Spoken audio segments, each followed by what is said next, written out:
You're listening to Ecto Portal, a journey into the unknown with Anthony Anderson and Verna Wilson. I hope that you are seated comfortably with the light turned down and the curtains drawn.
Hello, once again, to another journey into the unexplored, the unexplained Ecto Portal. I'm Anthony Anderson, your host, and I'm here with my co-host, Verna Wilson. And today, we haven't talked about cryptids for quite a while, so this kind of leans into the cryptids, kind of in the demon. It's a little different than your normal cryptid, Yeah. and I'm going to describe why it's different. Listen to this. Ruff, ruff. Okay, folks, that was Verna's impersonation of a cat, but whatever. No, a dog. A hellhound? That didn't sound like a hellhound. No, it sounded like me being silly. That sounded like a very sweet dog, not a dog from hell. So Woof, woof. this episode is about the legendary Black Shuck, a medieval hellhound of medieval England. It's been seen all around different parts of England back in the 1500s, all the way up until World War I believe. So Wow, he's been coming around all the way till World War I. He is. In fact, Wow. He visited one of the churches. They appear in churches mostly, which is ironic. And I visited one of these churches in 2017 with a group, and we went over to England. And we went in the church, took pictures around the church in the graveyard, and there's actually scorch marks on the inside door of the church. Yeah, you saw that. I did. So Yeah. I remembered, we heard the story when we were there, but then I didn't think about it. And then I came across this story again. I thought, wow, that would make a good episode, because this creature really was seen on sometimes the same night, miles apart, with similar occurrences happening. So Yeah, and you saw the marks yourself, Yeah. so that's cool. So the Black Shuck takes form of a huge black dog and prowls along lanes and lonesome field footpaths where, although his howling makes the hearer's blood run cold, his footfalls don't make any sound. People in Bungay, England know all too well when the Black Shuck what he can do. One town legend from 1577 says the giant hellhound killed two people who were kneeling in prayer after knocking down the church doors amid a flash of lightning. Bad dog. Bad dog. The ghostly apparition then traveled 12 miles away to Blythburgh Church, the stories say, where it killed two more people. Jeez. The first known written text describing a Black Shuck from the Old English Suckya, or devil, in England goes back to 1127 in the town of Peterborough. Immediately after the arrival of Abbot Henry of Poitou to the Abbey of Peterborough, there was quite a ruckus. It was the Sunday when they sing Excurge Quaere o Day. Many men both saw and heard a great number of huntsmen hunting. The huntsmen were black, huge, and hideous, and rode on black horses and on black he-goats, and their hounds were jet black with eyes like saucers and horrible. This was seen in the very deer park of the town of Peterborough, and in all the woods that stretched from that same town to Stamford, and in the night the monks heard them sounding and winding their horns. Now, some witnesses, they said that about 20 to 30 of those hellish beings stayed in the area through Lent all the way to Easter, which was a period about 50 days. And the events of 1127 is known as the Wild Hunt. It's not just an English phenomenon. Stories from across Central, Western, and Northern Europe recount loud, wild hunts throughout some of their forests, and they help explain the mythological underpinnings, the mythological origins of the black shuck. And northern cultures associated wild hunts with the change of the season from fall and into winter, probably because strong cold winds come blowing over the landscape, and they force people indoors. Anyone who didn't make it inside during the winter could freeze to death, and there's a lot of cold winters in Europe. Yep, there is. Right. Interpreting howling winds as a pack of hunters would make sense. People were telling legends about their surroundings as a way to warn people to stay indoors. Winds aren't nearly as scary as a pack of rabid dogs on the hunt, but the outcome could be the same. If someone didn't flee from the black shuck, they could be killed. Particularly in England, when winds would come howling from the sea, there were stories of black hellhounds in more than a dozen areas. These include Suffolk, Norfolk, East Anglia, Cambridge, Lancashire, Yorkshire, Staffordshire, Lincolnshire, and Leicestershire. Anyone who saw a black shuck described a large dog with black mangy fur. Now these dogs would supposedly be larger than normal, and would some be even as big as a horse. They were foaming at the mouth as if deranged, rabid, or ravenously focused on hunting for their next meal. And according to one description published in 1901, they said, "He takes the form of a huge black dog and prowls along dark lanes and lonesome field footpaths, where although his howling makes the hearer's blood run cold, his footfalls don't make any sound. But such an encounter might bring you to the worst of luck. It is even said that to meet him is to be warned that your death will occur before the end of the year. So you will do well to shut your eyes if you hear him howling. Shut them even if you are uncertain whether it is the dog fiend or the voice of the wind you hear. You may perhaps doubt his existence, and like other learned folks tell us that story is nothing but the old Scandinavian myth of the Black Hound of Odin brought to us by the Vikings." Now, in addition to the above, perhaps the most distinctive characteristic of the black shuck were its eyes, red and big as saucers. Furthermore, the hellhounds were always said to appear suddenly without warning and then disappear as quickly as they arrived. And if you did catch a glimpse of one, it's believed to be either a protective spirit or a portent of death, a family guardian watching over everyone, or a warning of certain doom. There are several stories about the hellhound. Of course, the black shuck was scary because of more than just its appearance. There are different stories of the creature in action. The most famous story is that appearance by Reverend Abraham Fleming of Bungay, modern-day Suffolk, wrote a terrifying account of a hellbound's attack on the church in 1577 in his essay, A Strange and Terrible Wonder.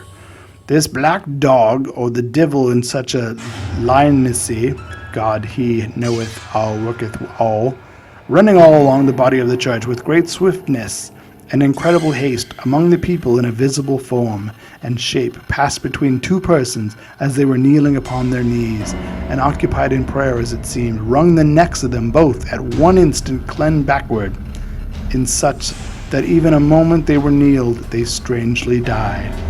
As for the accounts of more recent black shuck sightings, one man in 1905 claimed that a black dog turned into a donkey and vanished a few heartbeats later. One 4-year-old girl during World War II encountered a large black dog that walked from her window around her bed, made eye contact with those famous red eyes, then vanished before reaching the door. She didn't sleep well that night. And a 10-year-old boy wrote in 1974 about an encounter that he had when he was 6 years old. He said that he saw a black animal with yellow eyes galloping toward him at night. After he screamed for his mother, she said it was merely a reflection of the car's headlights from outside his window. The boy read a story about a haunted council house and a black dog spirit, and then he became convinced that his original account of a giant black dog was in fact the truth. That sounds like a different dog, though, to me. Maybe. Yeah. So there are some explanations behind the myths. In actuality, sightings of hellhounds or other demonic figures and acts are often inspired by fearsome weather phenomena. For example, the sightings in Bungay are often attributed to massive thunderstorms that causes buildings to collapse. Lightning strikes might burn wooden structures or at least cause a few stones to fall from stone churches, which could be seen as the devil's work. And during the Black Shuck sighting in Blytheburg in 1577, The steeple at Holy Trinity Church collapsed one night in a terrible storm. There were also scorch marks left on the north door, and they're still there today. Rather than take the storm simply as a storm, some saw the destruction and resulting deaths of 2 people as the work of the devil. As for the devil's work, some believe that the reported black shuck sightings surrounding the steeple collapse in Blackburg spread so much and struck in people's minds because of the Reformation that was sweeping through Europe at the time. The Catholic Church may have been trying to scare people into staying with the church.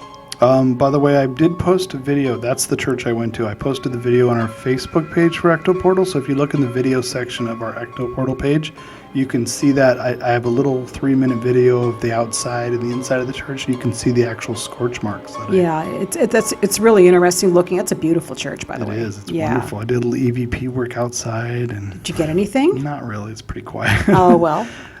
Interestingly enough, in evidence of the black shuck, because people think, oh, maybe it's just legend, it's throughout Europe, these devil hounds, hellhounds, but they actually found remains.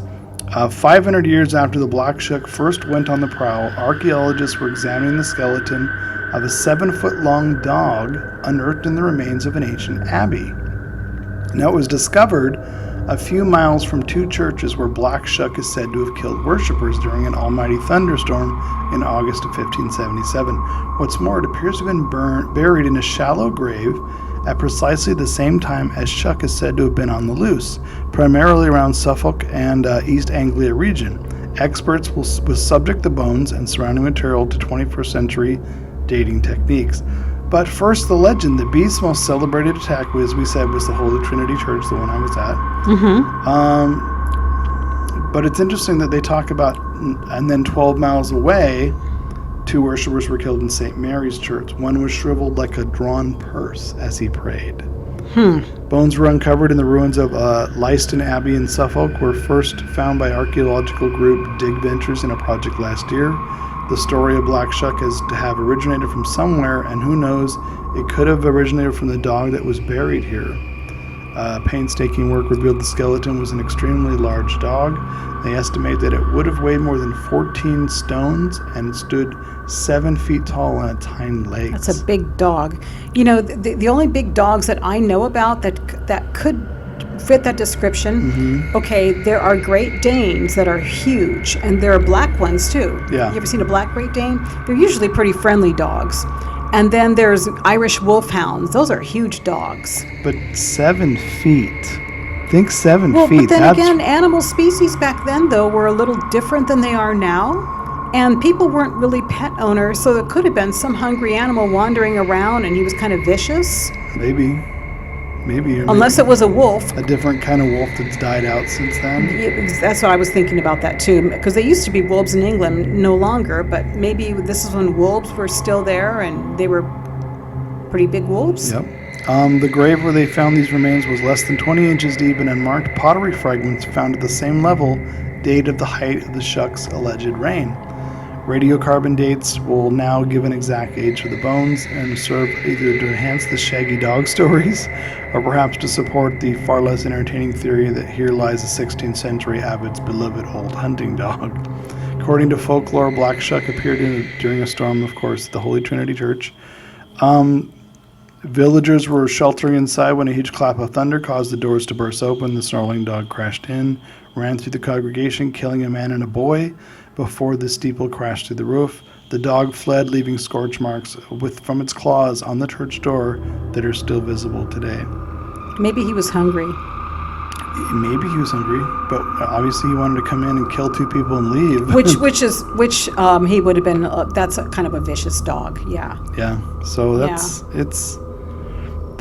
People did own dogs and pets back then, and they used them for hunting, and you know, they were usually larger dogs. They weren't like big dogs like Irish Wolfhounds and Mastiffs. A lot of hounds. Hounds, Mastiffs, Great Danes. Those are older species of dogs that were around back then. Yep. I think Old Yeller when I think hunting dog. Yeah.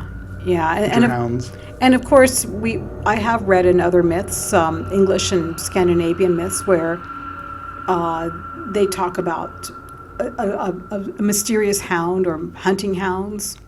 But it's interesting as they all describe it as shaggy black, big, glowing red eyes.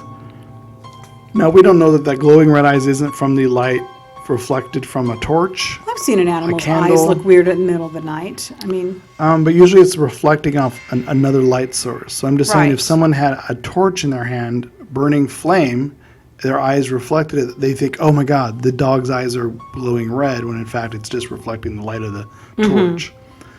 But to have a dog knock down one church's door, gallop down the main aisle of the church, kill 2 people, and then flee, and then the steeple falls, and then they're just seen at another church 2 miles away the same night, where 2 more people are dead because of it.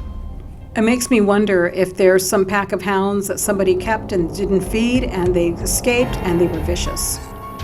I don't know. And people didn't understand it. Or it's just a large pack of wolves that's moving during the storm, just happened to be moving through wolves, these areas. Yeah, that makes sense too. But now the whole interesting part of the legend, and when we were told this story inside the church, and it's a beautiful church inside, it's all wooden. The whole thing's wood Yeah. inside and stone on the outside. But when you see the scorch marks and you watch the video, you're going to see them. I did see the claw marks where they said that the animal was scratched at the door, but the scorch marks are different in a different spot than the scratches on the door itself. So I don't know that. I mean, that's a long time ago to say, yeah, those scorch marks are from that date. You'd actually have to date the burned wood, I think, to finally figure out how old that is. How old is the door? Could this really have been from 1577? Do you know what I mean? You'd have to almost date all of the artifacts to back the story up. Now, the church claimed when we were there that it was legitimate. That church is from the 1500s, 1577, and it's still there. And it escaped King Henry VIII's, destroy all the churches and They were remove very the lucky. roofs. Yeah. So the fact that it survived is a miracle in itself. Because Absolutely. the other church where they said the other 2 people died 2 miles away, that one, the roof was destroyed. So King Henry VIII did destroy that one. Yeah. So the fact that this one still remains, but they found the remains by the one that was destroyed. Yeah. So it's So they saw something, they just can't figure out what it was, and it was a crazy night. it could have been a cryptid. It could have been a weird, strange. could have been, I yeah. mean, we've done Beast of Bray Road, Right? Yeah. Chupacabra. There's always these kind of weird animal things that we don't have all the answers for. No. And who's to say this cryptid didn't exist then that doesn't exist anymore? Exactly. I agree with that. But somebody saw it as recently in 1974, but then they said that a dog died in the council house nearby. So that could be a different dog. The kids just maybe associated it with it. Or, Yeah, that sounds like a different. But World War I, World War II, they still describe it as the same thing. So who knows how long the cryptid lasted or lived. Maybe they destroyed where it originally came from, and that's why they don't exist anymore. I think there was a lot of creatures back then that are considered cryptids that could have been living on this earth at one time, and they're no longer in existence, and now they're just legend, and the legend stays. But what about as being a demon? Do you believe it could have been these could be hellhounds, demon dogs? this is how I feel about it. But you have to believe in the astral worlds to believe in that. I do believe that there are different versions of the astral world that can produce different creatures and different creatures that we see in our dreams, or that we get a glimpse of, but we don't see them all the time. That come out every once in a while, especially during spots of sensitivity, when the earth is sensitive, or when there's an energy spot and the veils briefly open. I believe that happens, but you have to believe in that in order to. So, but I'm wondering this, because this one said that in one instance, 30 to 50 witnesses. That's a lot of people. That's a lot of people, yeah. And if they all witnessed the same thing, the same description, but it did say that the description of the creature up along Anglia was different.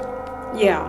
That people described it in different ways, variances of it, but they did describe it as a black, shaggy beast dog. And to me, that sounds like a version of the Irish Wolfhound Yeah, or a terrier. Yeah, I'm thinking it's some kind of wild wolf pack. Yeah, or a wolf. Yeah, I think it's like a shaggy type wolf.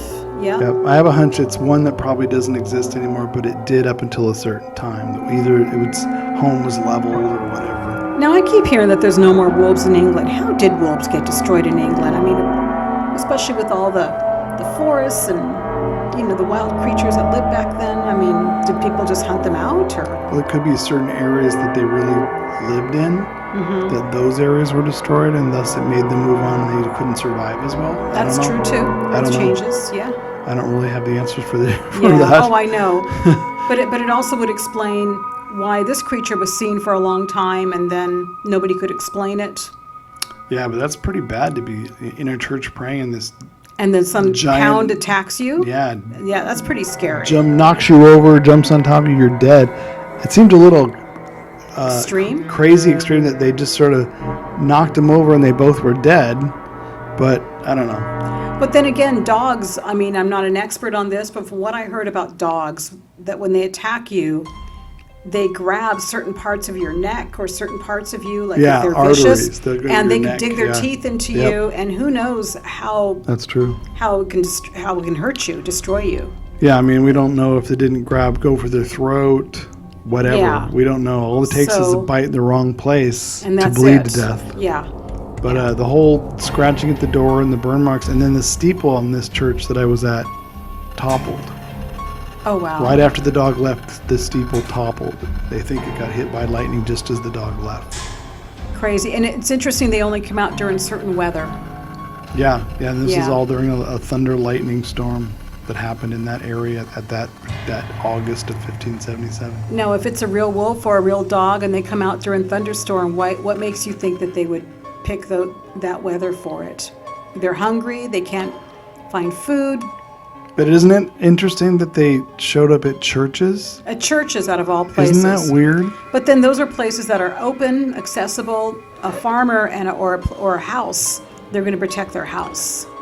But then you got to think about townhouse the or theory something. of that maybe this was mythologically being created by the church to keep people close to the church. Could be. Because these wandering demons are outside the church will get you if you don't be faithful. It makes sense, yeah. And if King Henry VIII is trying to get rid of Catholicism, this is a great way to scare your and that wouldn't be the first time the church has used tactics to scare people to religion. I agree. We're still doing that to this day. Right.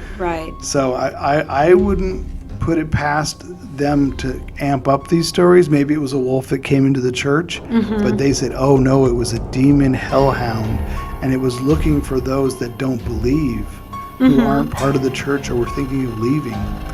I could see them using this to perpetually try and scare their parishioners into staying with their church in their local villages. I could see them using that too, but I've also heard about, as far as a mythological hound, remember when we read a news story where somebody said they were camping and they were in the Black Forest in Germany and they saw what looked like a German shepherd? That's another example of a mythological hound in a forest, and they couldn't tell if it was real, but it looked kind of spooky, and so could be a wild dog. You never know. Could be a wild dog, and I mean, there's a difference between a wild dog and a big shaggy black animal. I mean, a German Shepherd's tamer version of that. It was 7 feet tall, shaggy black hair, and its eyes glowed. That's a big. I'd be a little afraid of that dog. That's a big ass dog. And I would run if it was running at you. I'd be a little scared. I would be freaked out too, yeah. So. And if I happen to have a ham sandwich, I would throw it at it. I'm just joking. Go get the ham sandwich, Go get the ham sandwich. Avoid me. Go. So when I was there, I didn't see any dogs. In fact, it was a nice, quiet churchyard. It was very lovely there, actually. I'm sure it was very peaceful. I mean, isn't it interesting when you hear all these legends, all these crazy things that happen, you go to the place and it seems so quiet and peaceful. You're thinking, how could anything have happened here? I know. Do you know why we went there? Why? Because we ran out of time. We couldn't go to Borley Rectory. Oh. Well, we were originally supposed to go to Borley Rectory's church, but they wouldn't let us in the church. So we thought, let's go to this other one where we can go inside and explore. And oh, Well, and you got a story out of it, so Yep. that's good. So that was our something good trade-off. came out of that. Exactly. I would still love to go to the church in Borley Rectory, but they don't usually let a lot of people in because there's a lot of looky-loos. Oh, I'm sure. Yeah. But it's an interesting story, the Black Shook. So if you guys ever see this mythical creature, hellhound, be careful. Oh, yeah. Especially if you live in England and you live Yep. near the area. And if you're going to church and you see it on the way, Yep. be glad you're going to church, I guess. Go shoo. I'm just kidding. And then he attacks your shoe. Right. All right, folks, that's another interesting episode of Ecto Portal for you. Until next week, we're going to go ahead and say goodbye. See you next week. Bye.